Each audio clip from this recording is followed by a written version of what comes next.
Hello guys, good morning, good morning. Kasalukuyan, nandito tayo ngayon sa BCO Surigao, AIM Global. So mag-ano tayo dito guys, mag-inquire tayo ng pang-complete sa ating 31 account. Tayo ngayon kay BCO. Ayan, yan, video tayo dito at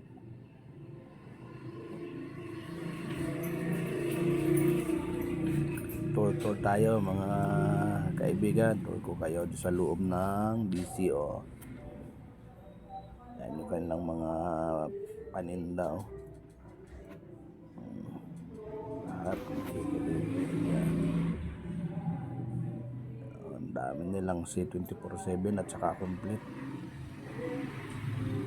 Ang dami silang stocks, new stocks.